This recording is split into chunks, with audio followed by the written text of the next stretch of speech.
The After Movie Diner this week is brought to you by Spume Couplet, the revolutionary all-in-one couplet that works not only as a robust and highly polished couplet, but also as an egg tree, a handy instant laminate, and a pizza topping.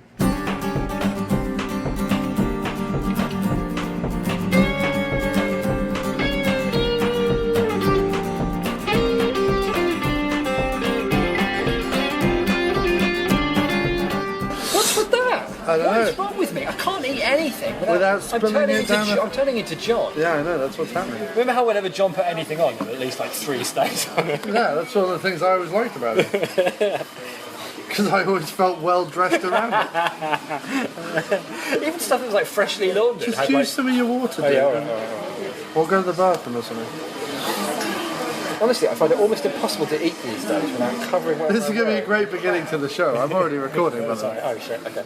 No. I'm going to keep all that in because it's this is the kind of delight that people. Radio Gold. Radio Gold. Welcome to Radio Gold. People love it. People love to hear that you're incapable of keeping food in your mouth. It ends up all over your chest. It happens every time we go to the cinema. I'm like, what a nice film that was. And they walk out into the light and look down and go, why is most of what I ate like on my shirt and not in my that's why I gob? eat popcorn, because it's not going to... Yeah, well, that's very sensible. Well, because I am a very, very sensible person. I've often said so. That's why you're a digital media consultant. Oh, I'm going to hit you in the face if you call me that again. But that's what you are. No, that's what they've called me. Well, yeah, all right. Well, you're saying... All right, okay. You're still a free spirit. No, that's not... You're still a rider on the... What's a rider on the... I don't know, on the bus to oblivion. Yeah, we haven't even paid off there? Yeah. I really want to start a band called Pete Trance's Sister. Why? Don't know. Because I want our album to be called Stay Back.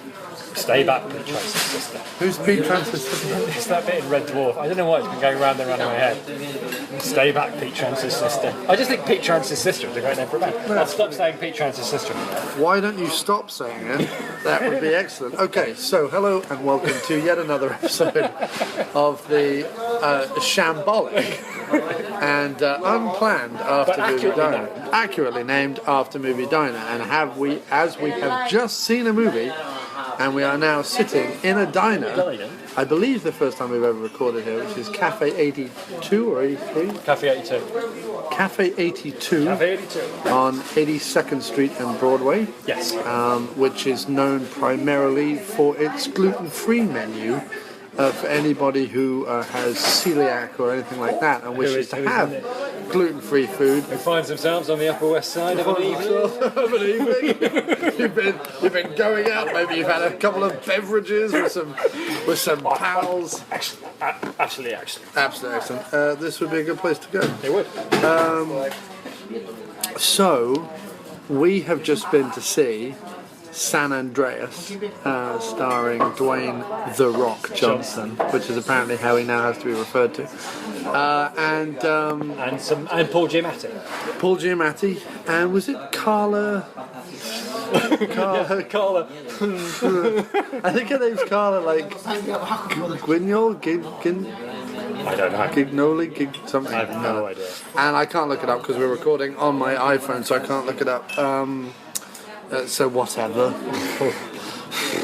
And it was basically, I'll summarise the plot very, very quickly. Again, my co-host is, of course, our now regular co-host, Mr. James Wallace. Hello, nice to be here again. Pleasure again to have you on the show, sir. Pleasure to be back. It's always a thrill. Just moving the phone out of some tomato sauce there. This is our definition of thrill, not getting tomato sauce on our phone. And yes, we went to see San Andreas, which I think I can sum up pretty simply.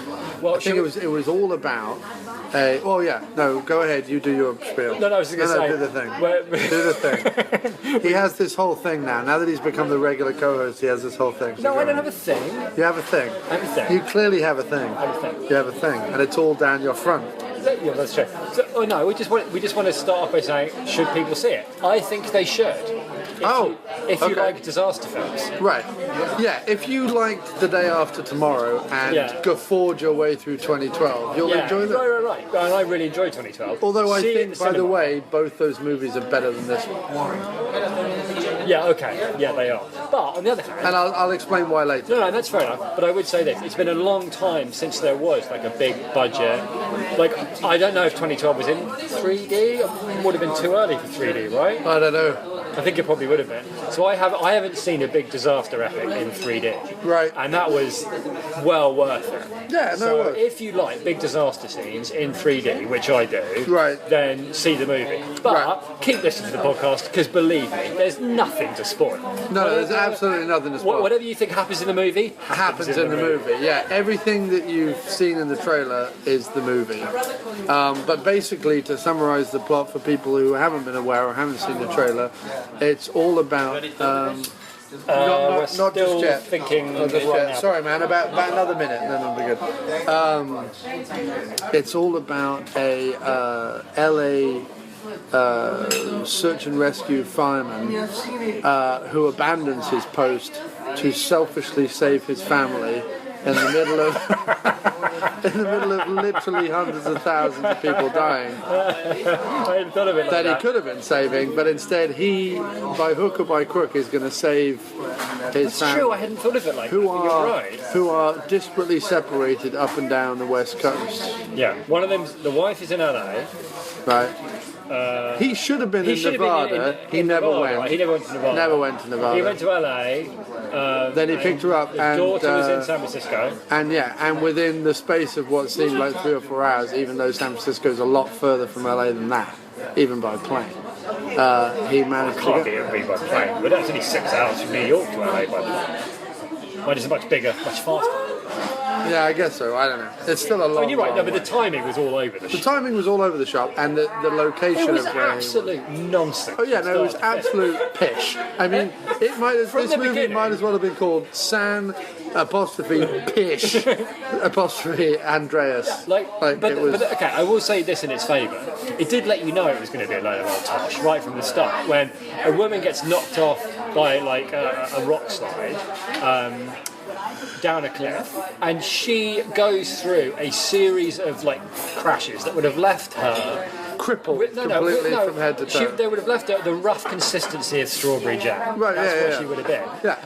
And she's got like a few cuts on her face. Yeah. And no, I mean, let's explain something. Sorry. By what we mean by a few crashes is that she gets hit by a bunch of rocks. The car goes over the side of a sheer drop, hits that sheer drop several times, then goes over the edge of another sheer drop, hits that several times. Meanwhile, you see her flipping literally from the back to the front to the back of the car, hitting absolutely everything inside the car before it comes to rest to hang upside down over a massive ravine. Yeah. It was like, there was no way she was... Her neck would have been snapped in about 48 different places. I thought it was quite a bold opening because they kept inside the car while all this was happening to her, and I thought, this is amazing. She's going to be torn limb from limb, like her head's going to come off. Like... What was hilarious was that before she... I don't feel well. Before she... I don't feel very well. You all right, love? I don't feel very well. I'm not surprised. Your brain, right, is currently leaking out of your ears. So anyway, the hilarity of it was, so that we didn't feel too bad, in order to make it okay that she went over a cliff several times, we saw her driving around a bendy road, not paying attention to the road, looking at her cell phone and trying to reach for a bottle of water. This apparently justifies her going through massive. No, I think that was just feints, wasn't it? It was quite neat. It was almost like the equivalent of the horror film, like, oh, there's a cat in the mirror. Do you know what I mean? Kind of a thing. Well, yeah, because I kept expecting an oncoming car, right? And that was quite neatly done, I thought. And then she like gets hit by and it was all great. Like, okay, once you accepted that she's got a few cuts, and it was pish, it was tosh, it was pshaw was the only noise to be made. But the actual scene of her going over and over the cliff was really good. You were really inside the car with her, and I'd never been in a car crash in a movie like that before. I thought that was neat. I thought it was very goodly done. I enjoyed it, by the way. Even the bits that were obvious tosh, I enjoyed for being obvious tosh. Right. You know? Anyway, let's actually pick something to eat. Sorry. Well, I know, I'm going to have a Reuben. Oh, okay. Reuben with corned beef, that's my plan. Oh, okay, pish. I'm just going to have a bagel with lox and cream cheese. Today's word is pish. You're going to have a what? Today's word is... I'm going to have a bagel with lox and cream cheese. Hey, sorry, mate. Can I have the Reuben sandwich with corned beef? Sure. Can I have the bagel with lox and cream cheese, please? And, yeah, can I get chamomile tea? Green tea? Green tea, yeah, green tea. Okay, and can I get like a Pepsi? Sure. Coke? Yeah, thanks. Thanks very much. So, I'm trying to remember all the things that I wanted to mention about this movie. I mean, basically... Well, why don't I run through the plot? I don't have to get through There isn't a plot. I just said the plot. The plot is a man who is a search and rescue... As I talk through it, you'll remember things, is what I'm thinking. Sure, right, go ahead, yeah. So, it starts... But he abandons his post, that's all. Yeah, basically he does. And he's had more rescues than anybody else. He would be the most valuable person to and have all he in does any is rescue crisis. that. And all He doesn't rescue anybody else. Well, he picks up the lady off the bridge in San Francisco and dumps her by the... Well, and he essentially... he'd been no use in Nevada, right? Like, he's better off where he is. Right, I mean, he saved all those people by the... Could I just say one thing I really liked? by the thing in San Francisco, the what was it called, the stadium. One thing I really liked about it is I genuinely think it was full of really good advice. Like earthquake-related advice. Yeah, I wouldn't take any of the advice that they said. No. There were things like. Well, let's not get serious about it. It's utterly ridiculous. No, but I liked that about it. Right, I liked the fact that it tells you when the cell phone towers. I have a coconut cane, but I have Pepsi in the Fanta. No, that's perfect. Yeah, thanks. Thanks, Chief. Thanks very much. Cheers.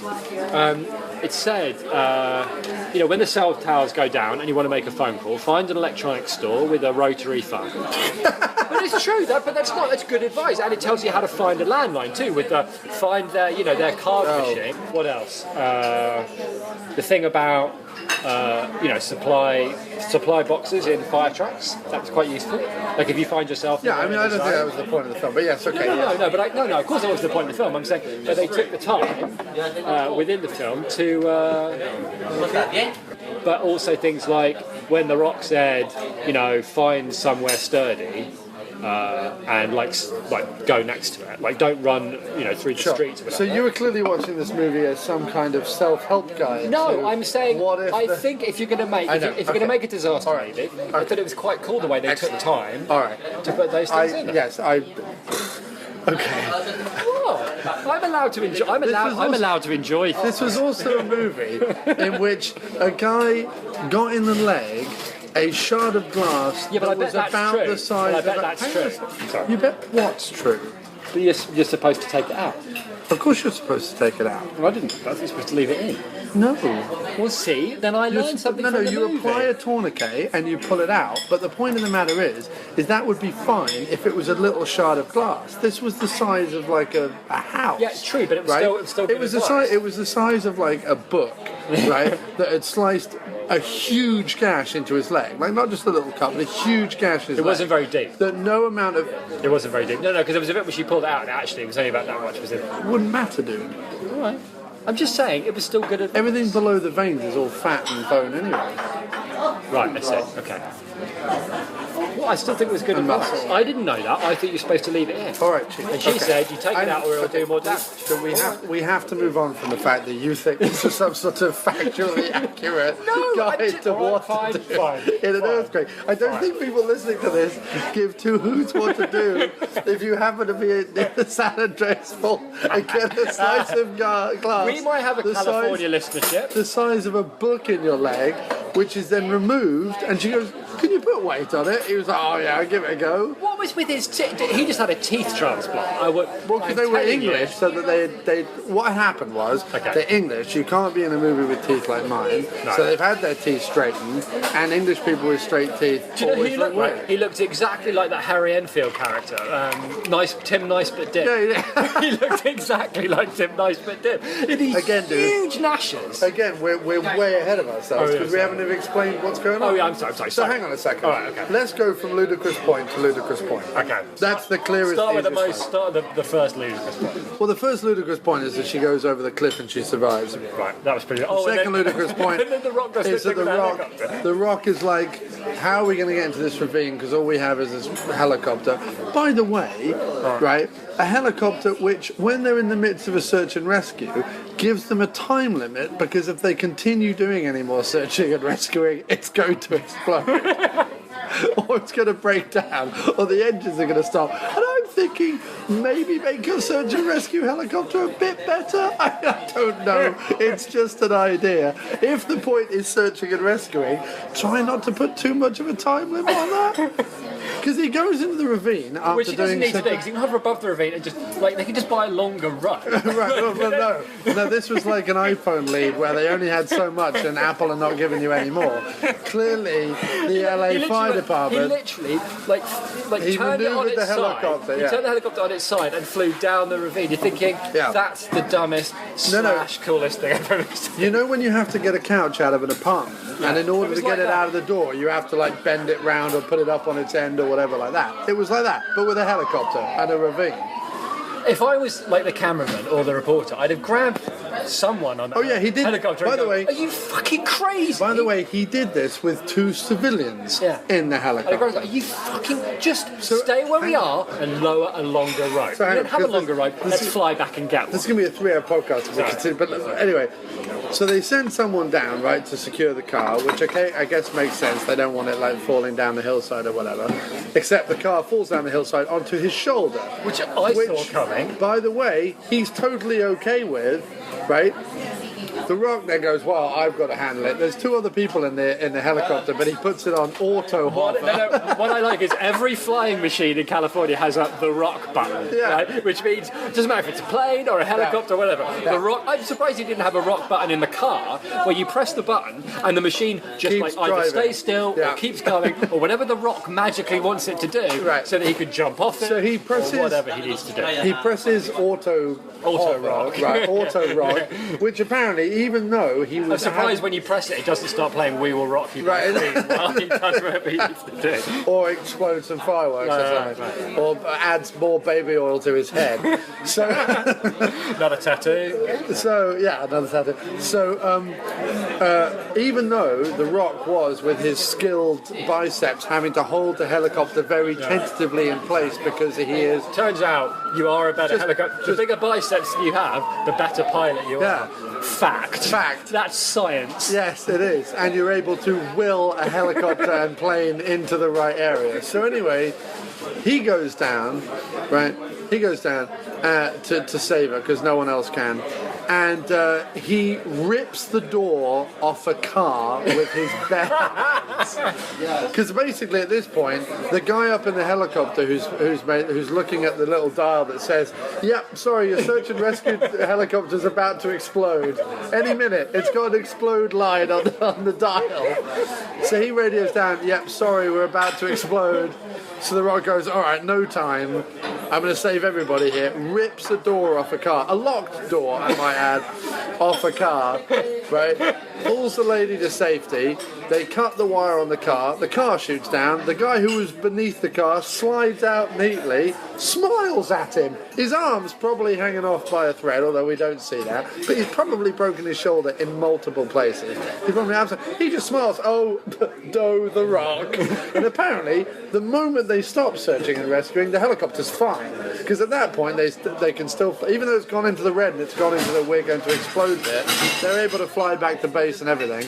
Where they then meet the engineer, who's all like, "No, you broke another helicopter with your searching and rescuing." It was literally the comedy version of the bit where the chief calls Riggs and Murtaugh into his office and goes, "Do you know what you've cost the city this time?"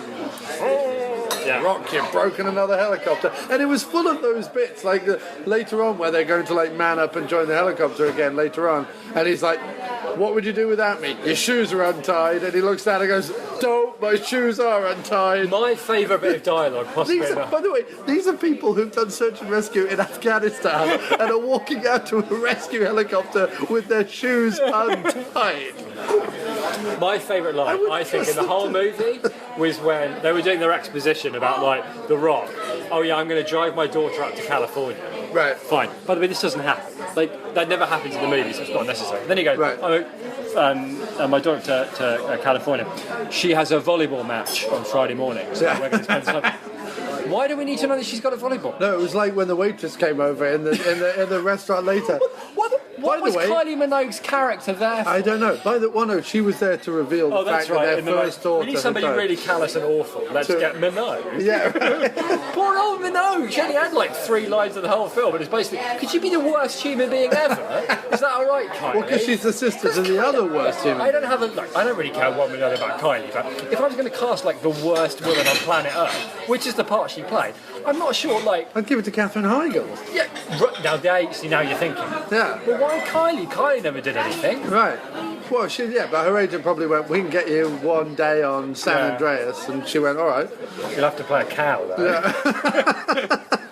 Not a literal cow. Yeah, she always came across as quite a sweet person. I don't really know why that. Anyway, so it's funny as I get older, I have more affection for things that, like, back when I was a child that I absolutely hated, which was like Jason and Kylie I had no time for whatsoever. Now I'm kind of like, Kylie Minogue and Jason Donovan. They weren't so bad, they just wanted to sing songs and have a nice time. At least they weren't Justin Bieber and Selena Gomez.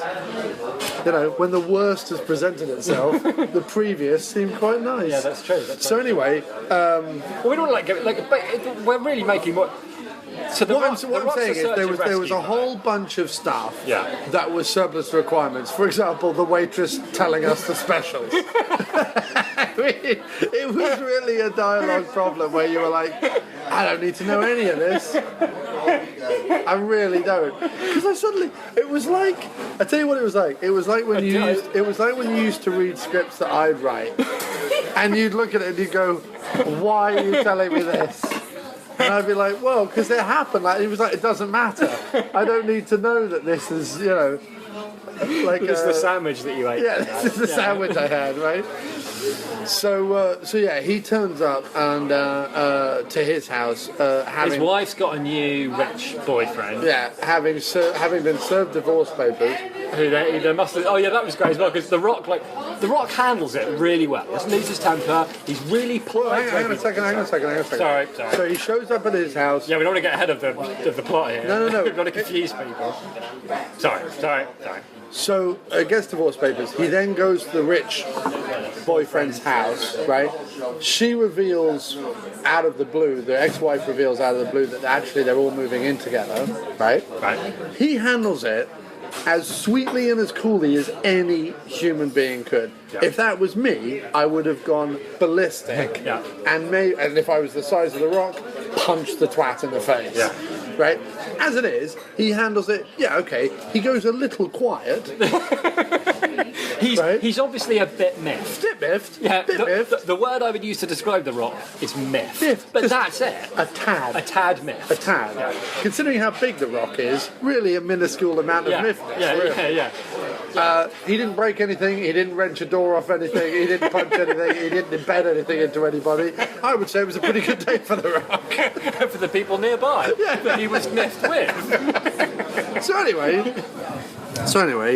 does all that, right? And then the next thing we know about the whole, like, intriguing, not family drama that is apparently unfolding in a tedious amount of time in this film, is that she's having dinner with Kylie Minogue, who is the sister. In LA? Yeah. Sister or? Sister of Ex-wife? said arsehole. No, sister of said How did you know arsehole. sister? Because he said in the plane when he was flying her up he was flying the daughter. Right. So Twatty Boyfriend was flying daughter Instead up of the to Rock. San Francisco because he has a private jet and he owns buildings and blah blah blah blah blah. Yeah. He was flying up to San He's an Francisco. architect. He doesn't own the buildings, he just designed the buildings. No, he owns the building. His names are on the buildings. Oh, really? He's like a West Coast Donald Trump.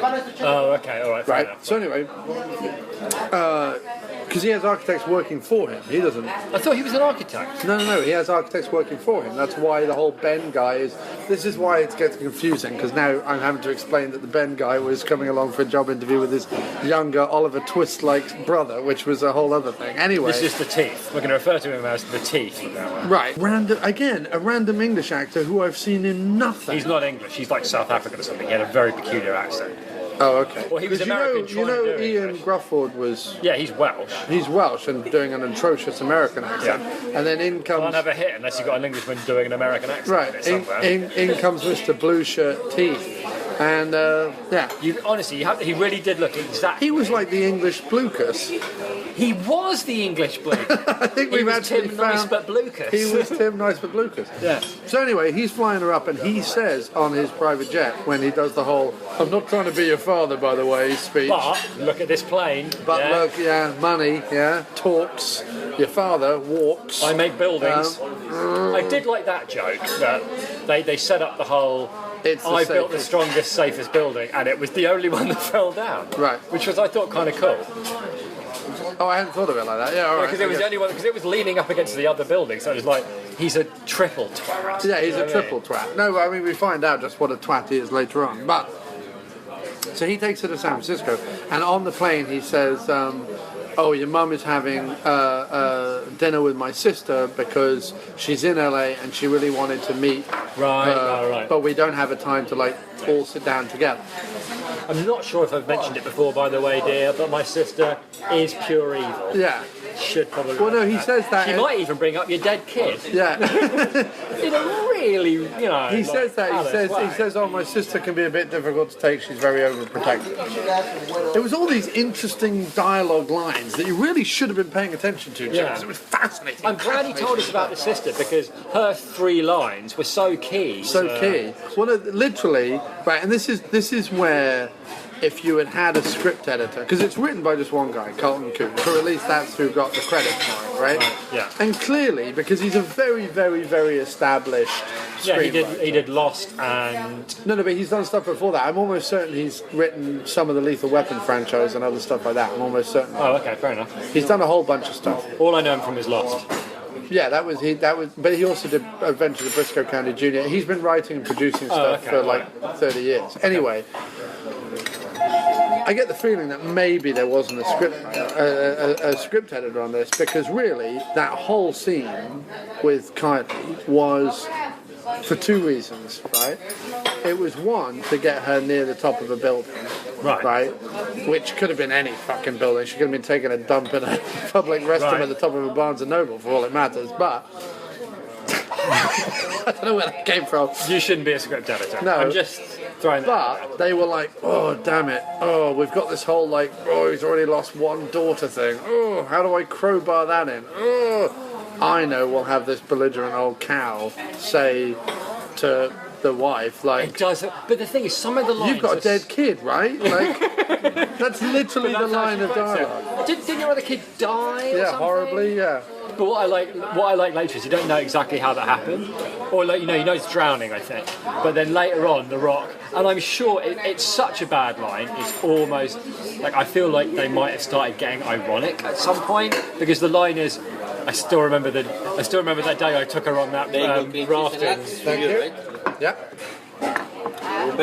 Lovely, thank you very much. Wow, magic. Wow, that is the largest. Blimey, that's a Reuben, isn't it? Enjoy it. Thank you. That is the largest What's this? salmon and lox thing. They have the bit where You can't have coleslaw, can you? no, in a quiet moment. Well, they're driving interminably long No. distances. They Yeah, decide but in to. between like driving and flying and helicoptering, I've got a whole fish on this. Literally a whole fish. I mean, it's fine. they stop, and The Rock says like apropos of nothing really. I remember the day I took her on that rafting holiday. Or right. Oh no, it was my idea to take her on that rafting holiday. Yeah. Okay. Oh, here we go. And that was it. She fell off a boat. The end. And you're thinking, if The Rock. No, not only did she fall off a boat, that was it, the end, but they felt the necessity to give us a flashback of that. Yeah, that's when right. all he had to say was, She fell off a boat. It was bad. I think I could probably figure out what that looked like. But that's the thing about the movie, is that Well, the thing about the movie was the audience, and were openly laughing at scenes. I mean, we would laugh anyway, because we don't go for the whole, chest thumping, flag unfurling thing anyway. We tend to kind of guffaw at these things because we find the melodrama just patently hilarious. But most audiences, don't have that kind of thing. And most audiences applaud and love all that kind of mumbo jumbo. We're the people who, when he was in Independence Day, he says, "This is everybody's Independence Day," we go, "Whatever, shut up, American," whatever it is. Whereas in this case, everyone was laughing, you know what I mean? Because it was all just ridiculous. It was, but they timed it in such a way that you had the opening with the car, then you had to sit through some nonsense that you didn't care about. Then you had the bit of the Hoover Dam with Paul Giamatti, which was actually amazing. really good. Right. Really cool. Because Giamatti works for Caltech and is trying to... Honestly, you know what the film should have been? Really? It should have been... Any bits of talking should have been Giamatti in his lab, because I'm a sucker for the scientist in a lab in the middle of a disaster figuring shit out. Right. He was the Ian Holm character in... Day After Tomorrow. Day After Tomorrow. Yeah, or Jeff Goldblum in Independence Day. Like that whole scientist in a room figures stuff out. Yeah. I love those bits. But hang on a second. So he works for Caltech with his friend, and they are building a computer system that's right, which will predict earthquakes.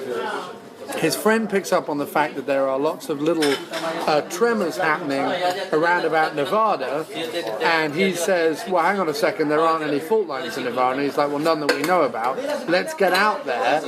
This is our chance to prove that we are actually predicting earthquakes." Right. Sure enough, they show up, and that's the other thing as well. The earthquake happens in every single case exactly at the right moment for the earthquake to happen. There's never a point where they're like, "Well, this might happen." Then they wander around and have some tea, and then the earthquake happens. He goes, "I think we might have an earthquake." Boom, earthquake, and that's what happens. So he's down inside the Hoover Dam. Giamatti's at the top. His computer does the he gets from the bottom to the top of the Hoover Dam really quickly. Considering the whole thing's falling apart. And this is what I want to say. The thing I will give this movie credit for is that the effects are genuinely jaw-dropping. Really, really good. Because we all saw 2012 and stuff with just stuff falling over in LA with a whole bunch of whirlwinds and things. And you're like, yeah, all right, but it didn't look real. I've actually been to the Hoover Dam more than once. I've actually walked around it and whatever and things like that. And it is sort of dizzyingly enormous when you're there. You know what I mean? You look over the side of it, it is a bit like, whoa, it kind of takes your stomach away. It's not like being up the Empire State where you look over and there's just no frame of reference because it's just too high to even fucking comprehend, or when you're up in a plane or whatever. You can comprehend that there's a river down there, but it's enormous. And that bridge that collapsed, that they were building over the ravine, that was still being built when I was last there. I've never driven on that because that's relatively new in the last 6 years. But that was done really well. It was really And then that's the thing, you did have to sit through some pack, right? Now, there was a bit in the middle, there was a big long bit of pack. But when the stuff came, when it happened, the Hoover Dam was amazing. There were three things that were amazing. There was the Hoover Dam, there was the first earthquake in LA, which was just super cool. Right. Just really, really good. The way that the buildings were collapsing, and it was all done in a kind of a pulled back way, so you didn't see. It wasn't all like. There was no shaky cam. It was actually really pleasing. Yeah, it was all from high you up could in the see air. everything that was going on. Yeah, and it wasn't all like people screaming and whatnot. It was far away and like how the buildings were moving and how the earth was moving and like what that meant for everybody else. Very cool. Well, yeah, I mean that one bit where you saw the overhead of the stadium in San Francisco and you saw literally the water and the earth ripple underneath was awesome. And then the wave, like the big wave, right, was amazing. It was really well done, and what was even better done after the wave has hit, after the tsunami has hit, and this is especially relevant because obviously we've had a couple of large tsunamis in the last few years, right? And we've seen it. You know, we saw Haiti, we saw Thailand, we've seen these places. Right. The bit where they were in the speedboat then kind of going through the debris of the city and all that stuff like floating in the water and whatever, it just looked really good. Oh, yeah. The only thing that doesn't look good is when humans are clearly like superimposed against it. But like in terms of, because you can still see it a little bit. You can see the edges, yeah. They look a bit see-through almost, like the people look a bit glowy and see-through. It just doesn't look quite right. But you kind of you sufficiently suspend disbelief enough because everything else around it looks just so fucking well weirdly done. In those things, the landscape looks real and the people look fake. Yeah. As opposed to like back in the 50s, the 60s level where it's like the other way around. Only the people are real and everything else is like backdrop or whatever, backproject. And it had a pleasing because the last time I think we saw anything like this that was really effective was back when they used to do it with models and things. Right. It was actually like, it's the one movie I've seen recently where I just can't condemn the CGI at all. It was just really well done. Right. Like I was literally watching it going, I have no idea how they made this. Like not like Mad Max where you watch it and you go, I really have no idea how they made it. Because it was just fucking insane. But in terms of, well, I know he's on a green screen, or I know that they're in a water tank somewhere that they're then like superimposing into the shot or whatever, but you really don't. No, it was like, really, I really well couldn't done. figure it out. And it was the first movie in a long time where I was genuinely going, whoa, like out loud in the cinema, wow, bloody hell, stuff like that. It was really, really cool. And that's what it was. It was like one of those kind of movies. And yeah, just like those kind of films in the 50s and the 60s, we had to step through the American family reasserts it, unity in the face of disaster. Right. But I mean, my big problem with it was twofold. Beyond the script, which was just shockingly atrocious. And it wasn't like, I've no problem with cliche, right? I've no problem in 2012 that Cusack's got to like, he's a down on his luck limo driver that has to reunite his family and blah blah blah blah. No problem with that at all. In fact, he's a schlub. He has to do these things to prove he's not a schlub. I embrace. Whereas The Rock is like awesome at the beginning, awesome during the movie, and awesome at the end. Well, there's no doubt. But no, because like Dennis Quaid is also like when he goes to find Gyllenhaal, like he's. Oh, I guess he's got huge amounts of expertise, but I still buy Quaid because he's got his 5-day stubble and his hair slicked over and he's grimacing to the power of 10. He's giving it the full Quaid. He's giving it the full Quaid. You know what I mean? While Gyllenhaal's being chased by wolves, he's giving it the full Quaid. And there was just... People can say what they like about Emmerich, but my other two big problems post the script is one, there was no sense of pacing whatsoever. No, right? that's true. And they tried to like keep cutting back to Giamatti and have him go, whoa, it's not over yet, you know what I mean? Which happened like 3 or 4 times. Yeah, that's true, because the earthquakes were over like that, and I was thinking, I know that's how earthquakes are, but there was too little, like, the earthquake happened and then it was like nothing. There wasn't that feeling of like ripples, like aftershock almost. You know what I mean? Right. Like, well, there was some aftershock, but like no, I mean it, like within the movie itself, as in. Well, they just didn't know how to. They just didn't know how to plot or pace it, right? Yeah. Okay. And there was some attempt at the end, once the daughter was trapped in the shrinking in the sinking building.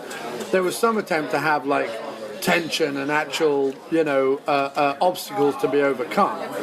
Yeah, that's true. That was very. But mainly, right, The Rock goes from LA to San Francisco via helicopter, car, plane, and speedboat. And parachute. Like, relatively unscathed. Like, he really doesn't have to come across many obstacles. And even when he does come across an obstacle, like the big gap in the San Andreas Fault leaves in the middle of the landscape, because he does come across at one point. Yeah, I was thinking, a huge throw her gap across and jump after. Right, but surely. But there was a whole bit where I was like, he comes across it, and the kindly old couple go, "Whoa, no, stop the car, because there's something up ahead." So they stop the car, they go look, "Oh, San Andreas Fault." She goes, "What is it?" "It's the San Andreas Fault," which is clearly fucking obvious. It's the name of the movie, Never mind, dear. don't worry about it. Anyway, so then he goes back to the kindly old gentleman, who happens to be wearing an aviation cap. "Where'd you get that cap?" "Oh, I'm just going to take you from to the airfield, airfield a on few the minutes road. away. Don't worry about it." Lucky, eh? I tell you what, while you gas up the airplane, why don't you have a bit of a talk about the whole daughter you lost thing? That would kill some more time, wouldn't it? Why don't you go painfully over trying to watch The Rock emote, which was just awful, right? Yeah, so like trying to watch. It's like watching a horse trying to play tennis. No, it was like a horse trying to read Kierkegaard or something. It was like, or Proust or something. It was like a horse just trying to. It's like, dude, we understand it. You've never cried. You've never ever had to cry. We understand. We understand that your muscles and whatever you've packed into them have removed your tear ducts for life. We understand this. But anyway, so it was What I want to know is, right, if presumably the worst it gets for The Rock, like, on the evidence of the movie, like, as he calls up and apologises for his earlier behaviour, right, which presumably he hasn't done, so you'd have to assume that this tantrum that he feels like he threw is like the worst he's ever behaved in years. Oh yeah, this is the point we were trying to make earlier. He calls up to apologise to his wife for literally acting the best any man has ever acted when he found out that his wife is stopping some absolute knob face. Yeah. Who then, like, steals his daughter away. I mean, at no point is the guy going, "Oh, your dad's coming down here to drive you up to the university? Oh, that's a nice idea. I tell you what, why don't I take you instead of my private jet? Yeah, let's all do that." And the daughter and wife go, "Yeah, that's a good idea." And The Rock's like, "Sorry, what am I, chopped liver?" Like, Well, but he doesn't even say that. no. He just goes, "Oh, that's a good idea. Nice to meet you. Bye." And he goes, "I'm really sorry about the way I acted." So what the hell did he do? Because presumably that's worse than what he did in the marriage. That, you know, again, he apologises for his behaviour. So what's wrong with her? Like, oh, he's a bit miffed. Yeah, well, his daughter died. Do you know what I mean? Let's give him a year or two to be a bit miffed. Do you know what I mean? A bit quiet at parties. Let's give him that. literally what her problem was that he was a little bit quiet after he witnessed with his own two eyes his daughter dying. Yeah. Yeah. Well, because obviously water isn't The Rock's thing. You did kind of withdraw into yourself. Oh, did I? Did I withdraw into myself? That's funny. I wonder what could have caused that. But this is what I mean, right? At no point is there any consequence to any of it. I mean, we see plenty of people get flattened, and we see plenty of people die, and we see buildings fall over, and blah blah blah blah blah. But like, even the bastard, the boyfriend, who's like set up throughout the whole movie to be like a total cad, and I'm thinking that bloke is going to survive because I thought that'd be quite neat. They're all in his building, and of course he's going to make for his building too, which gives him a reason to be in the same place as The Rock at the end of the movie, where The Rock is definitely going to thump him, right? Which is no more than he deserves, given the caddish way he's acted throughout the whole movie. But they dispose of him like 3/4 of the way through in this like really comical way. Yeah, I mean it's funny, but it's a bit like, then what was all the other stuff for? Right. Hi. We interrupt this podcast to say, hi, I'm interrupting this podcast because I'm looking for your help. Next year, we want to send the diner out on tour and start to meet a lot of the people who have been previous guests or vocal supporters of the diner for the last few years, and hopefully do shows with them in their own local diners around all of North America. Very exciting stuff. Also, we want to continue being able to release a free podcast every week from now on. Obviously, this is all very pricey with website costs, movie costs, eating costs, and traveling costs. It can all add up. So we're asking everyone who listens and loves the After Movie Diner to rush to patreon.com/After Movie Diner. That's www.patreon.com/After Patreon, which is patreon.com/After Movie Diner, and become a sponsor or a patron of the After Movie Diner for as low as just $1 a show or 70p if you're in the UK. Either that, or for a one-time donation, click the donate button on aftermoviediner.com. If you're strapped for cash, and we certainly appreciate that predicament, please don't forget to subscribe, rate, review, and share the After Movie Diner as frequently and across as many social media networks as possible. Every little helps, I can assure you. Want to be part of the show? Then just write to us at aftermoviediner@gmail.com or call us on 347-669-0053. Thanks for listening, and now back to the show. So the big thing is, first of all, the pacing's all over the place and there's no tension. But, no, there isn't much tension. And the other thing is, you remove the ability for The Rock to solve things by punching them. There was literally one bit where he punched the guy in the face. That was it. Who did he punch in the face? The guy who was trying to shoot him for stealing the car. Yeah. So he grabbed the gun away from him, hit him in the face, and went, "Not today." Right, you've got The Rock, and then you've got like this whole city, crumbling city that he's got to get through. Right. To get to his daughter. It's in the middle of earthquakes. Right. As movies go, that's an amazing plot because he's going to have to lift things, he's going to have to push things, he's going to have to punch things. No. He's going to have to pull things out of the way, he's going to have to lift improbable weights with his huge arms. Like, it's going to be amazing. He's going to hopefully, like, I don't know, like, at no point... Take on some looters, maybe. You know, there's a big scope. But he just gets in a boat and goes around. Right. Oh, this was the other funny thing, was apparently... What is he? The Nazis and the Maginot Line. Bit of a history. Yeah, well, look at that right there. That's one for you, John. Yeah, one for you, mate. But the other hilarious thing was, because he couldn't do, like, because he wasn't pulling things out of the way or whatever it was, the most The Rock he got was when, in order to literally will a tiny little rubber speedboat, which by the way would have been flipped the moment it even attempted to go the really vertical. Expensive, much faster, much heavier, much better built speedboat just falls flipped away. Yeah, this little like dinghy that they're riding around in. They stop halfway up the wave. They stop halfway up the wave, vertically, I might add. Like they're like right up on the top of a tsunami. He just pulls over, parks next to a ship so he can watch a ship destroy the Golden Gate Bridge and go, I guess that just happened. And then he just crests over the top of the wave and off he goes. As if, I see, now I wanted him to maybe like, I don't know, stare down the tsunami and it shrink away or something. Like, punch the tsunami in the face. That's the thing. You have to understand that the last time I saw The Rock, right, was in Fast and Furious 7, in which, and I'm not kidding, he drives an ambulance through a drone, right, climbs out of the ambulance perfectly intact, right? So this is, by the way, having solved a broken arm, but just taking the cast off and flexing a bit. He just takes the cast off and goes, oh, my arm's all right now. Drives an ambulance through a drone, crashes, gets out of the ambulance, tears the Gatling gun off the front of the drone, the big machine gun thing, and drags it through a tunnel, taking out like planes and helicopters and things with that's what The Rock has to be doing. I don't want him like running around in a speedboat not punching things in the face.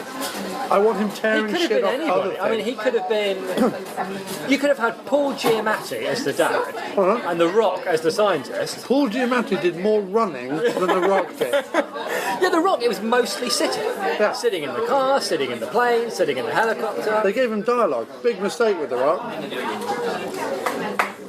Paul Giamatti wasn't in it nearly enough. He had one quite cool bit at the beginning where he was in it in a really like serious, mawkish way, where he was all like, yeah, Lord pray for the people of San Francisco. Yeah, and all this sort of crap. And I'm like, I'm not buying you, dude, as a religious type. Also, they were like, oh, he's our saviour because he told us to get out before another earthquake hit. There's just been an earthquake. I think most people will be fleeing. Do you know what I mean? No one hangs around the earthquake site, right? Right. Oh. You just leave. And when was the bit that he tried to tell them about the LA earthquake and no one listened? That was like a throwaway line of dialogue that we never saw. Yeah. So that was my big problem with it, because it just had no... I was saying to T when we came out of the movie, I was like, I loved all the effects and everything, but it still felt strangely underwhelming. Do you know what I mean? Well, okay. I was whelmed, but then I was like, alright. I guess my reaction is, it's definitely one of those films that the more we talk about it, the more I realise it was a bit crap, and it could have been much, much better. But right. No, it should have been called The Rock's Fortuitous Journey Through a Hellish Wasteland. Because it was incredibly fortuitous. The Rock emerges unscathed from, the worst natural disaster in the history of mankind. Yeah, and also, I don't know about you, but if your entire city had been decimated, and I mean absolutely decimated, everybody is the dead. last thing I would do if I was someone of able means would be to scale up the wreckage of the Golden Gate Bridge to hang an American flag. I might wait on that. That might be like down the road of, I don't know, pulling my dead relatives out of the bay and giving them a decent burial. I don't know. That might be the first thing on my mind, rather than quickly someone shimmy up the wreckage of the Golden Gate Bridge. We better get a flag up there, or there's going to be anarchy. We won't know where we are if we haven't hung a flag immediately. Quickly, everybody, get the largest flag imaginable. Oh.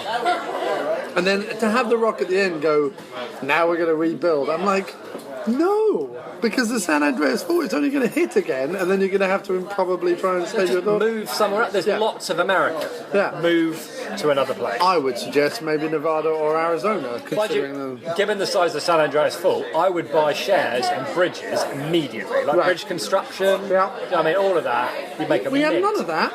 I wanted The Rock to somehow lasso California back onto the mainland or something. Think about it this way, right? Yeah, why was The Rock pulling California back into place? When I look back at it, this is the problem with the movie. There's a bit where they drive up to the fort, which, by the way, they're warned by an old couple. There's no who happen to know where the nearest airfield is. But even so, there's an insurmountable obstacle there, right? Right. And he's The Rock. So I'm thinking, because this is an action disaster film, he's going to figure out a way to surmount the obstacle. Like he's going to drive over it, or jump over it, or throw a rope over it, something. It's almost like when in Top Gear they get to a river and they don't know how they're going to cross it, and they have to build a bridge out of whatever they find there. They broke for lunch in the writers' room. Do you know what I mean? Okay, and then he's going to come to a thing with a big gap in the ground. What are you going to do? Jeremy Clarkson, top of the plane. James May, and the little one, right? They're more they have more ingenuity, let's say, than The Rock. Yes. Which I don't believe. Because The Rock can literally pick up entire girders, throw it over the San Andreas fault, and go, whoa! There's like a million things I could have done with that. And just having him fly over it was really boring. That's what I mean. There was no pace or anything. What's the point in throwing up these amazing obstacles in front of The Rock if he just goes around them? And also all he does is go around the obstacles. The other thing is that his daughter was the one who was always in peril, right, getting immense amounts of peril, and she was saved by an English Burke in a blue pastel shirt. Yeah, kept nice but dead. Right. I mean, I did like that she did most of the saving, to be fair. I like that she got trapped in the car. I thought that was probably the best tense sequence, because the car. She had her legs trapped. What he did too. That was smart. That was smart. She had the legs trapped. The ceiling of the car was caving in because there was parking garage on top of it. So he ran in. He tried a rebar to prise up the thing. It almost worked, and then there was another shake and stuff fell down. So then he looked in the boot of the car and was like, oh yeah, there's a jack in the car. I'm going to use that to jack up the rock. And that didn't work. I just realised I said jack up the rock, and I don't mean injecting with lots of steroids. I mean jack up the concrete that was on top of the car. When that didn't work, he then punctured the tyres, so the car was it was a really nice little sequence. Yeah, that felt like something that had actually been thought out. You know what I mean? And initially I quite liked the stepdad to be, or the boyfriend, the mother's boyfriend, running dazed up through his building, losing a shoe, and then scarpering down the escalator. So he scarpered very well, did he?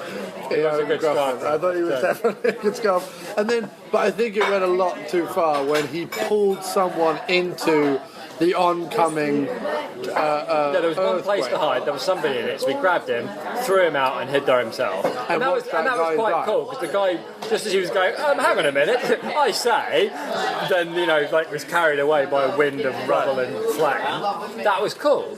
But then he didn't get his just desserts like at all. Like it was over him in a flash. Because he is he's the Burke in Ghostbusters, or the Burke in played by the same guy, William Jurassic Atherton. Park, the lawyer in Jurassic Park. Right, or played by the same guy, William Atherton in Die Hard. He's the Burke exploiting people and whatever, right?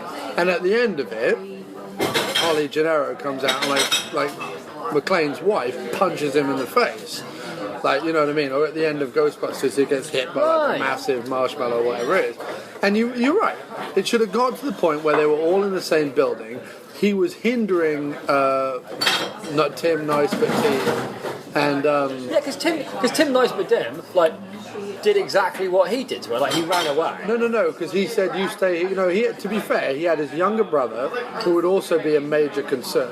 Because this is just some big-titted dolly bird he just met in San Francisco, right? It was boob central. I mean, I hate to be male I like about Dolly it. Bird. Yeah, I hate to be. Well, you know, I mean. No, I know what you mean. But then, I tell you what I did like. But one thing is, he had the younger brother to look after. Plus, when he put the younger brother on the scaffolding, he went, "I'm going back for her." No, but he didn't. He went, "Oh, there's too much water." No. He was about to go back, and then water started pouring out. No, I understand that. I understand, but what I'm saying is, stairwell. I get that it made sense. But what's the point? Like, at least have him try to go back and then help the Rock out or something. Like, they didn't. It was supposed to be like a contrast between him and the boyfriend, and like in the end, he didn't.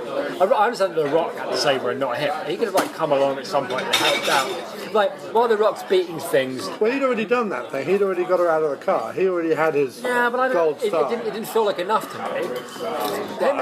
Him not helping out the Rock. He just met her right in the foyer before he did a job. I know you wouldn't, but I'm just saying. No, he meets her, dude, right? No, I'm just saying. Look, I'm just Oliver saying. Twist comes along and goes, "Will you give us your telephone number? Because I'm a bit of a cheeky poke to Oliver crazy, Teeth comes along. crazy-faced 10-year-old who everyone wants to set fire to the moment I show up." Right? She's like, "Oh, Doe, aren't you charming? All right, I'll give you my telephone number." I just mean, at the end with the Rock, I felt like Tim Nice but Dim needed to come back and help him out a little bit, and they were both supposed to help out, you know.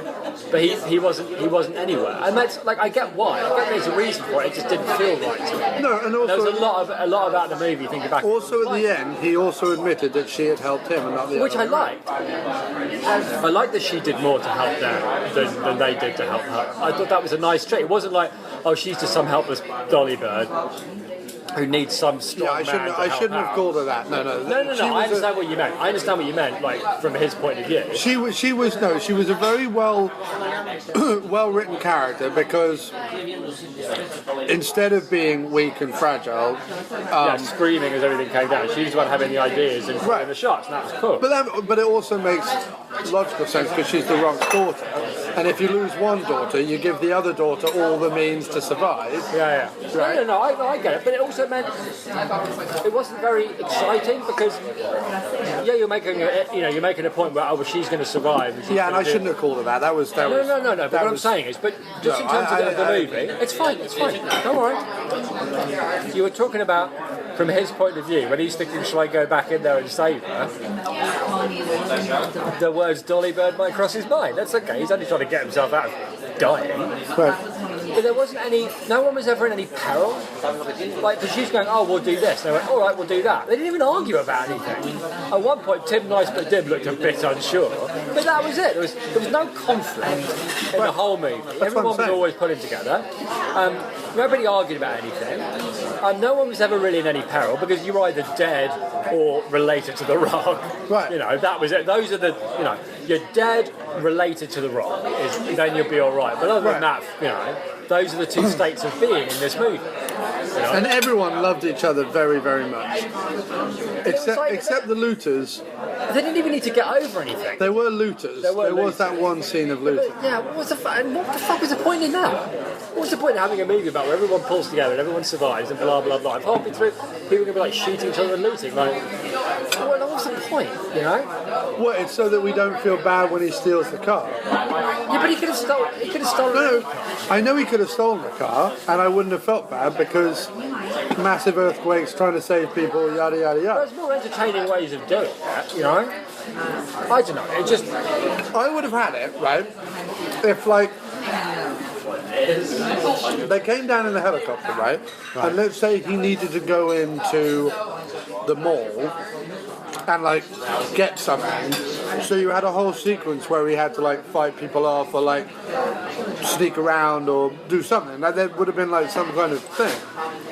You know what I mean? Yeah, there was only... Or you could have had it, if you didn't want that, you could have had them crash into a mall and find like they do in Dawn of the Dead, find one of those cars that are going to be fine. like Like auctioned off or win or whatever. Yeah. And he steals that. And it could have been like a big souped up muscle car and he could have been, and we could have had some, and then he could have like gone, well, I'm going to build a ramp, and then he could have jumped the San Andreas fault. Like, how cool would that have been? Yeah. Instead, I'm The Rock. I drive a Dodge Ram, and I make sure I always park in front of the camera so you can read Dodge Ram down the side. That's fine. Guess what kind of car he steals from the bloke? Oh, it's another Dodge Ram. No, it was a Ford. No, it was a Dodge Ram. It was a Ford. It was a Dodge. Do you know why I know? How do you know? Because it was being hot wired.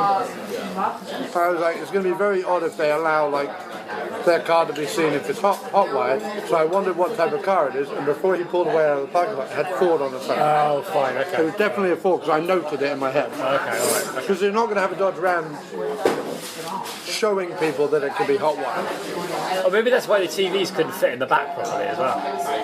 Because The Rock was like, I can fit a bike in the back of my Dodge Ram, I can fit whatever you want in the back of my Dodge Ram. Right. But these guys trying to fit tellies in that Ford, good luck, mate. Right.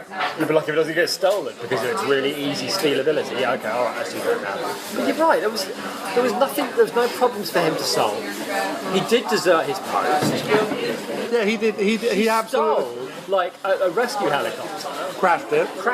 Well, because they're not very good rescue helicopters. We've already established that what you really need out of a rescue helicopter is something that after a while just went, you know what, I'm giving up. I'm not actually going to work anymore. Yeah, no, it must have taken a pounding in LA. You mean when nothing hit it? Yeah. When it was still flying, but half an hour later it decides to stop flying? Yeah. How does that work? Yeah. It's going to be hit by debris. Oh God, I've forgotten how to pronounce that. Debris. We say debris, but then Americans say debris. Debris, okay. So I've just made up a third pronunciation. Yeah. Fine. Sometimes I get so unsure about what the English pronunciation of something is, because I just haven't heard anybody English say it, Right. that I do sometimes make up my own pronunciation. No, I say debris now. I say garage And too. ADM. ADM. ADM. I just, like, who cares? I live here now. Who gives a fuck? If people really care about I know I'm the weird one. I get it. It's cool. So, when it was over and while it was happening, I was really enjoying it. Because even though there's a lot of cheesy crap in it, I really, really enjoyed the special effects and like all the disaster stuff. The special effects are top-notch. It does lack that thing. You're right. That is in 2012 and Day After Tomorrow, where there's like a little bit of humour and the characters are a bit more like average everyday Joes. And even if they're like scientists, then they're out of their wheelhouse. Do you know what I mean? Well, but also you've got to remember that in Day After Tomorrow, it mostly, yes, of course, like Quaid is having to like Quaid it up to the max to get to him, but like there's no big. They don't focus on Quaid's like peril particularly. It's not important, and they don't. Quaid doesn't have a lot of like backstory. He's just trying to get to his son, right? And he's the only guy for the job, right? But while that's happening, you have this whole avenue of stuff that like Gyllenhaal can be embroiled in, you know what I mean? You've got the library freezing, so they've got to like figure out books to burn, blah blah blah blah. He's got to get down to the phone booth, which is going to be underwater in order to make the call. He's got to go out onto the ship, and there's going to be wolves. Like stuff happens. Like that's true. There's an ongoing thing. Whereas in this, she gets trapped in a car, saved from the car. Then there's like a long period where nothing really happens to any of them except he gets a shard of glass in his leg the size of a book, which encompasses him for about 30 seconds. Yeah. And then they're in a building that's falling down. And yes, there is like I suppose the last 20 minutes of the movie right, should have been the movie, because there was lots of like peril happening and things kept going on top of each other, on top of each other, on top of each other. Like just as they got high enough, the building started to sink, right? So like once they got out, first of all they were on the 12th floor, he couldn't walk any higher, and the wave hit them, so they had to deal with that. Then they were like, let's get higher. So okay, they tried to get higher, they got higher, but then the building started to sink. Like then once the building started to sink, the guy went higher, but she got trapped downstairs, so then she had to do all that. Then the Rock had to like, and it was building. There was this nice like, okay, blah blah blah blah blah. But then by the time that she actually like, she doesn't try and survive, she gives up and kills herself in front of the Rock, because she doesn't even hold her breath or attempt to. She literally starts taking big gulps of water and like convulses and dies in front of the Rock.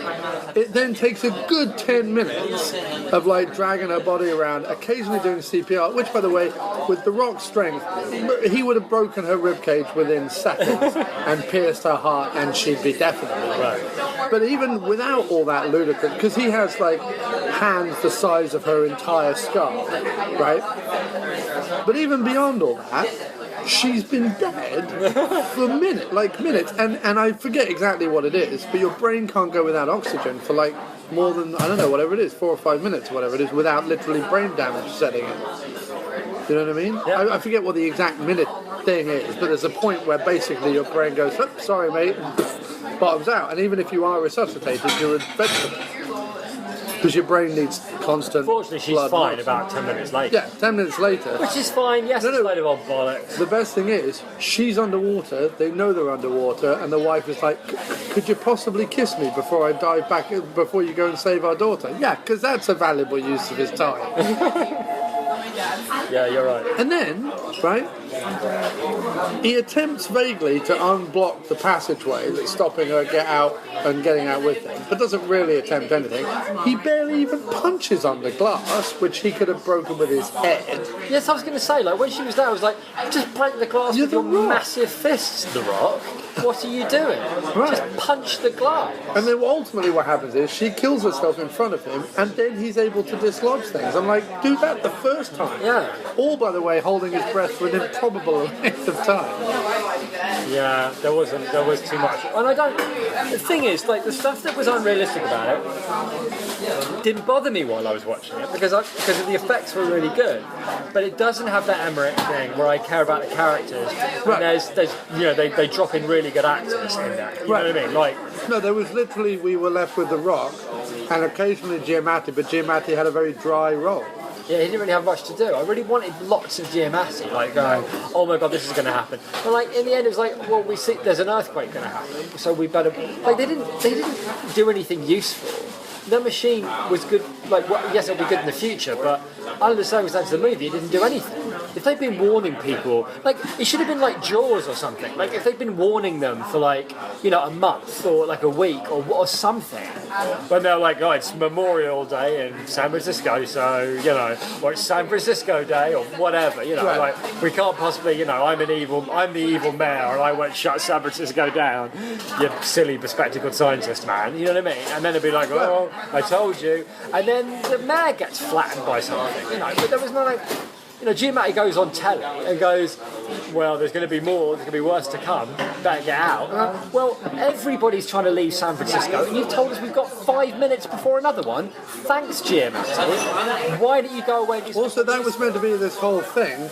It was meant to be a whole problem that they couldn't broadcast out, and he was like, well, you've never been to Caltech before. Bam, bam, bam, Caltech to the rescue. Right?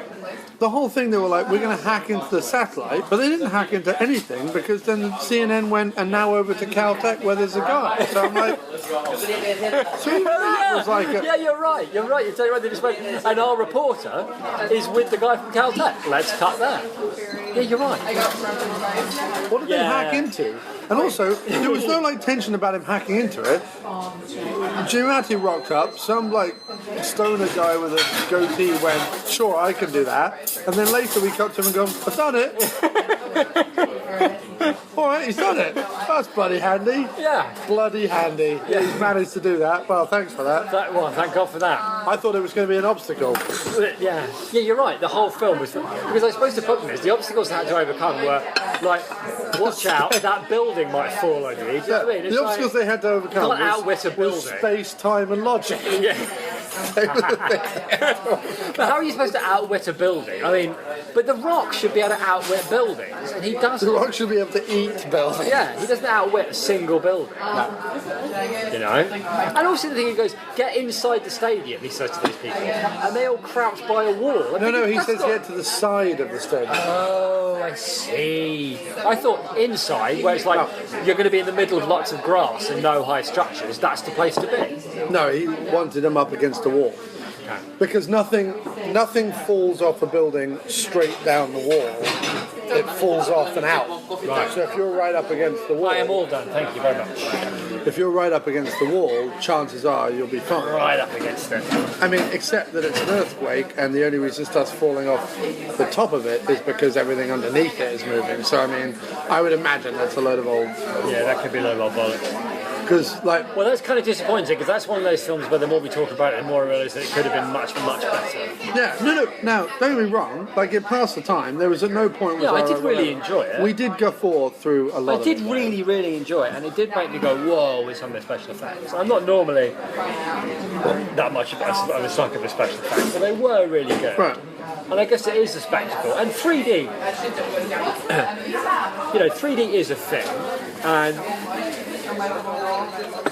and there are some films it's worth seeing in 3D. And this there was a couple of bits. There was one in particular where a building split in half, like in a Japanese Yakuza movie when someone is sliced in half and they like slowly fall apart. The building actually did that, and the camera went through it. Yeah, that was very cool. Which was really well done. But okay, so things on the plus side, really good CGI. Yeah. Steady camera work. There wasn't any shaky cam or whatever. I saw everything. There was no blurring. There was no that's true. digital bullshit. I saw everything and it was fine. The ending sequence was effective in terms of heaping problem atop problem. I mean, because she was the Rock's daughter and because one had already died, I never thought she was in particular jeopardy. However, that's true. Fair play to them, because there was one moment where I was like, oh, maybe she is actually going to die there. Yeah, I did think that. So too. fair play to them for adding that. Yeah. That was actually a pretty good. Not that I would have felt anything, because who cares? But you know what I mean? Because I'd already seen people that I genuinely did care die. You know what I mean? Like the guy at the beginning. I really wanted Giamatti's friend to survive. Yeah. But the most hilarious thing that gave me many, many guffaws was after you saw him die, and it cut back to Giamatti's office, there was a photograph of them at some geological site or whatever, fist bumping, which I just thought was the funniest, cheesily grinning, they just got married and they were away on their honeymoon. And they were check us out, we're fist bumping scientists. And I was like, Giamatti doesn't scream to me as a fist bumper. Maybe it's because I met him and he's one of the most grumpy people I've ever met, but in a nice way, in a irascible, grumpy, I want Giamatti to be irascible and grumpy type way. No, he was just overwhelmed, because I met him at the John Dies at the End premiere, and he was just overwhelmed by the fact that fans want to go up that kind of movie, B-movie fans and fanboys and people who like it, they want to go up and get signatures, they want to touch you, they want to shake your hand, they want to take pictures with you and blah blah blah blah blah. I think Giamatti was just a bit overwhelmed by that, whereas Don Coscarelli takes in his stride, because every movie he's made has been a cult fanboy movie, so every convention he's ever attended has been a case of shake my hand, have my autograph, blah blah blah blah blah. Whereas Giamatti doesn't really do that very often. And so he was just overwhelmed, and it was really funny. He was down. It was a cinema that had stadium-style seating and a stairwell either side of the stadium-style seating, like an old-school screening room.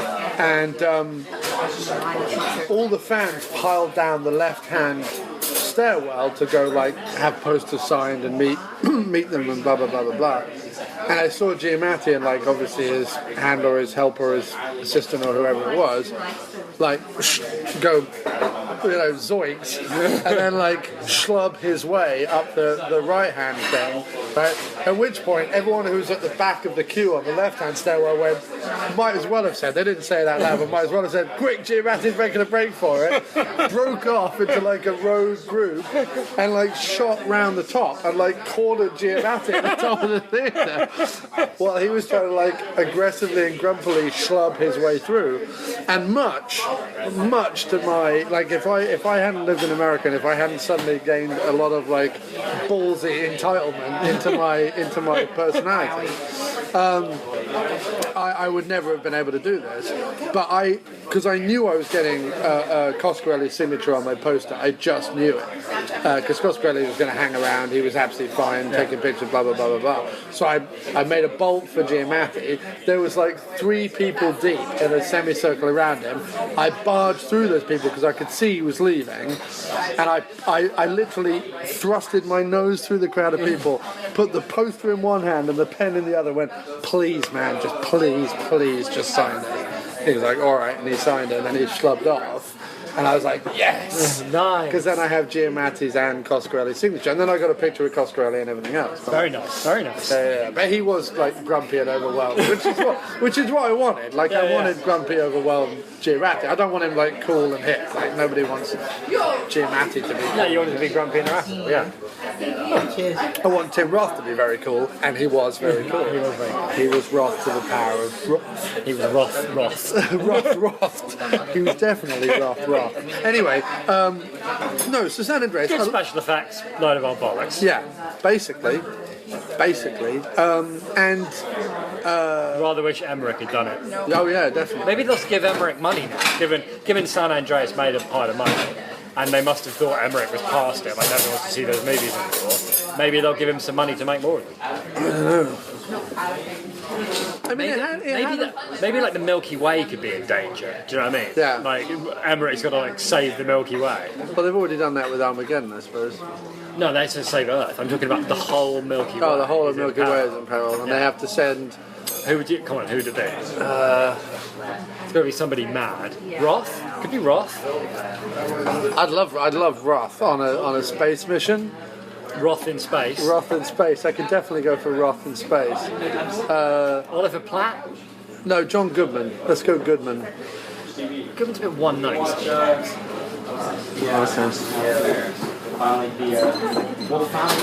Also, do you remember like when Michael Bay and Bruckheimer used to produce movies that had like interesting eclectic cuts? Yeah, what happened to that? Well, he did Pirates of the Caribbean 15, and that's just. Oh, that's what Bruckheimer does now, right? Yeah.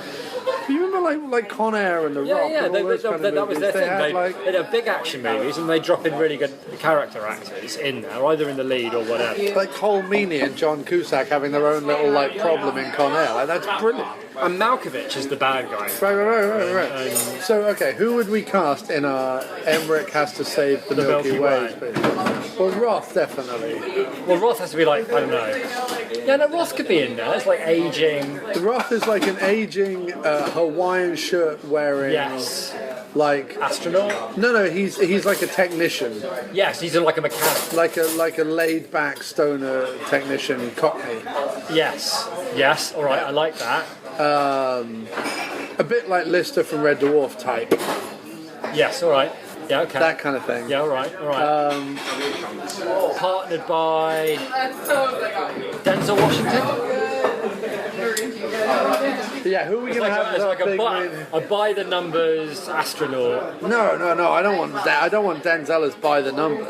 I want Denzel throwing the numbers out of the window. No, he could do that too. He could throw the numbers out the window. No, but he could be in full possession of the numbers before the mission, and then throws the numbers away. The thing is, I want Neeson to throat punch the Milky Way back into existence. Neeson and Roth. Oh, I could so go for Neeson like and the Roth. Noses versus Disaster. I say Neeson as an over-the-hill astronaut pulled out for one last gig. Yeah, okay. He's a drunk. Oh, it has to be. Has to be. Yeah.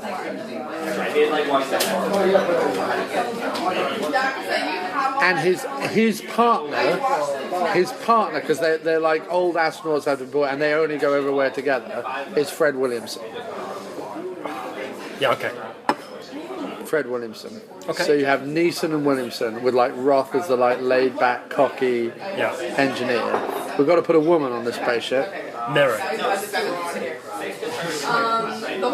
Maybe Mirren. Mirren, who's like Does she have Neeson's ex-wife or fiance? Doesn't really matter. The ex-wife. She's got to be the ex-wife, and they're going to fall in love all over again. Mirren? Definitely Mirren. I reckon, Mirren's always good. She's really good value in Ray. No, I love Mirren, but I'm just saying, like, I don't know. Like, are there any actresses that I'd like to? I don't know. Mirren works. I'm not against Mirren. Mirren, Neeson, and Roth in space. Yeah, but we're only casting British people now. Well, we are British. That's fine. Yeah, no, I know. Neeson, Roth, and Mirren in space, and a Roland Emmerich film where they have to save the Milky Way. And Fred Williamson. Fred Williamson essentially playing the Yaphet Kotto role from Alien. Who's the guy, in Mission Control with the microphone? Because I really liked him, and he's the only good thing about Cabin in the Woods, Bradley Whitford, because he's amazing. Okay, I'll take Whitford. Because I love Bradley Whitford. Yeah. And he was so good in Cabin in the Woods. He's the only good thing in it. Yeah, that opening of Cabin in the Woods. Sam Elliott as the general, the shouty general, just because Sam Elliott... he doesn't shout. Clint Eastwood as a growly general who nobody understands his instructions. He was going, I don't know what he wants, but he's fucking angry. Who's the shouty general who wants to just nuke the Milky Way rather than solve? He's really good at being angry. And he's really good at being angry. Really good at being angry. Cage?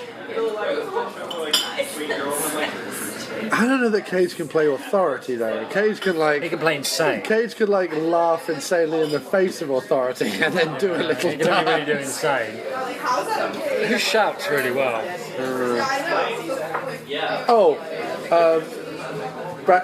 And Werner Herzog is the scientist on the ground. He's the scientist on the ground. Yeah, he's got in a cupboard. They keep opening the cupboard going, Werner, what are we going to do? I don't know. He's the scientist. He's like left over from the brain drain kind of thing. Dustin Hoffman is the shouty general. No, Dustin Hoffman doesn't shout. He shouts really well. He mumbles. He shouts really well. He mumbles. Balls to He does that thing where he jumps up and down. And he's tiny. I don't want comical general. I want comical general. No, I don't. I want a beastie guy. Fred Williamson. Big shout. Fred Williamson. No. Fred Williamson is... He's on the spaceship. He's on the spaceship. Because at some point Fred Williamson has to pick up some enormous space chainsaw and take out a meteorite or something. I think that's just a chainsaw. I don't think it needs to be a space chainsaw. It has to be a specific... I think chainsaws function in space. There has to be a specific space... It's not like gravity, whoa, watch out, zero gravity chainsaw. Who's going to be... I tell you who it should have been. Gene Hackman. Gene Hackman he does as the old shouty general, but he's retired now. Well, we could get him back with a big enough payday. Nah, I don't think so. Plus everyone thinks he's an arsehole to work with. Oh no. I don't know who the shouty guy would be. I don't know. Or Jack Nicholson. Nicholson. Definitely Nicholson. For shouting? Yeah. Okay. Alright, so we've cast a better film. Well, thanks very much, man. Yeah, that was lovely. A pleasure. It was wonderful. Thank you so much. I really enjoyed the movie, and I really enjoyed talking about it. Yeah. Probably looking back on it now, I enjoyed talking about it more than I did actually. It was fine. I mean, it was absolutely fine. I enjoyed the experience of watching it, but not so much remembering it. I guess that's the best way of thinking about it. Right. But it's one of those things where it's like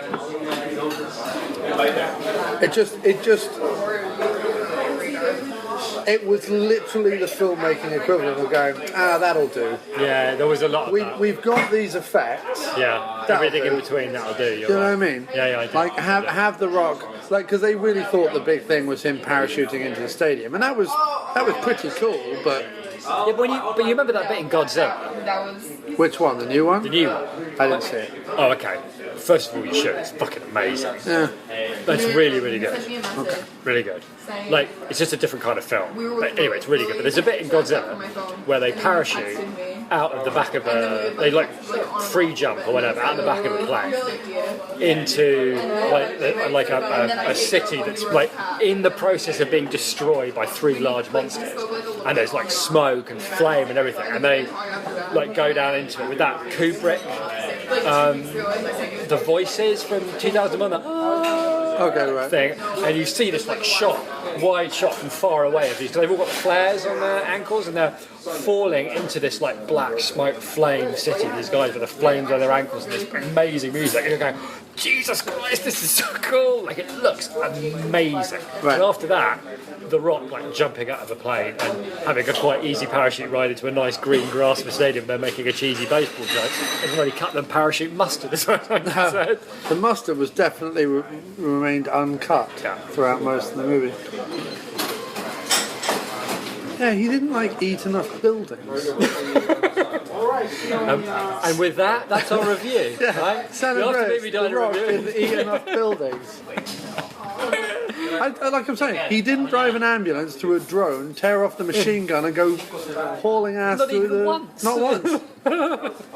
Okay. And that's why the Fast and Furious movies work, and that's why movies like this don't. It's because in the Fast and Furious, they're like, let's have Vin Diesel and Jason Statham fighting like a couple of giant gods. Vin Diesel as a dragon slayer with a flaming sword looks the witch ridiculously hunter, good. the witch hunter with Michael Caine going, well, all right, Vin, I think you should grab the flaming sword. Apparently, go off I get parachuted into these things now as the old man who explains what's going on. Yeah, right. That's what I do now. So is that? Are you a bit confused? I'm an old man who's going to tell you what's going on. Hello, it's Michael Caine. And I'm here This to is tell an you improbable turn of events. what's going on. Vin Diesel, I know you don't quite believe this. Here's a flaming sword. He's a witch Here's an hunter. instruction manual. There's a dragon. He's a witch hunter. He's going to go hunt witches. Yeah. Bob's your uncle. Not a lot of people know this, Mate, but you are a witch hunter. You've paid your money. You're going to get a decent bit of entertainment out of this movie. Yeah. I can guarantee that. I'm an old man. Oh, I need my lie down and some Lipton. Well, thanks for having me on, man. That was really It's a fun. pleasure. Pleasure as always. All right, take it easy. And so ends another After Movie Diner episode, and we're going to end this week as we end every week with a song of my own composing. And like I mentioned in the middle of the show, we are looking to take the diner on tour next year, and all proceeds, not only from supporting the After Movie Diner on patreon.com/aftermoviediner, but also from sales of my albums over at miscplumbingfixtures.bandcamp.com. That's MISC, like the shortening of miscellaneous, plumbingfixtures.bandcamp.com. Any song and or album that you purchase from that, all the proceeds from that will also go into the pot and will go towards taking the diner on tour next year, as well as maintaining the diner every week for the rest of this year. So sit back and relax to yet another track from our hit Donald Pleasance themed album, The Pleasancing! And it's the tale of the time that Donald Pleasance saved Adrienne Barbeau from some thugs in St. Louis.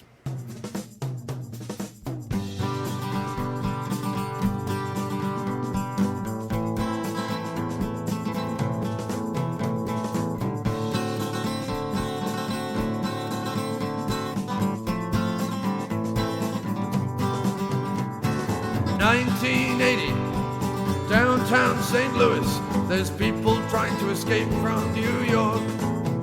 Donald Pleasance, Lee Van Cleef, and Ernest Borgnine huddle round a burning car, cold and dark.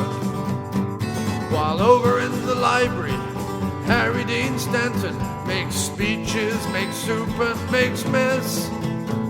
While Adrienne Barbeau, she is stealing the show, while barely being contained by her dress. Oh yes, she's barely being contained by her dress. Then late one evening, in a bad part of town, Barbeau finds herself a bit lost. She went out to buy herself spark plugs, but forgot all her cash and couldn't cover the cost. Went down a dark alley around 12 o'clock. A menacing gang did appear, with flick knives and chains, batons and pipes, feeling Babo full of fear. Oh no, Babo, she is feeling with fear. Oh no, what will Babo do? She's stranded, no weapon and no clue. Well, maybe she could fend them off with her shoe. Won't somebody help Babo? No, won't somebody help Babo?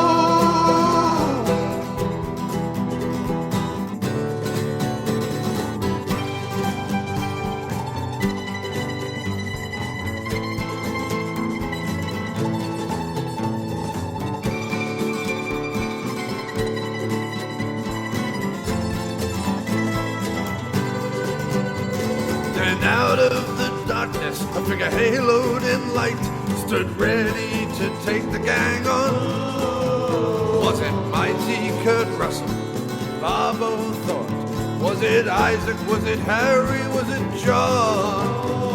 In fact, it was Donald Pleasance, armed to the teeth, a towel round his neck like a cape. You picked the wrong dame to be picking on, he said in his distinctive tones. I'll teach you all a lesson and no mistake. Oh yes, I'll teach you all a lesson and no mistake.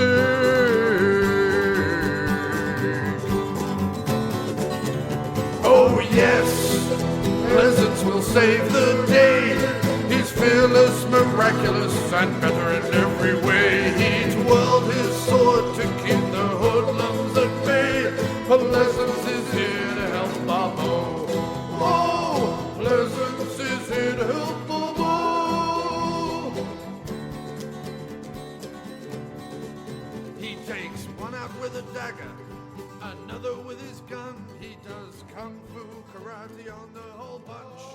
He taught Steven Seagal.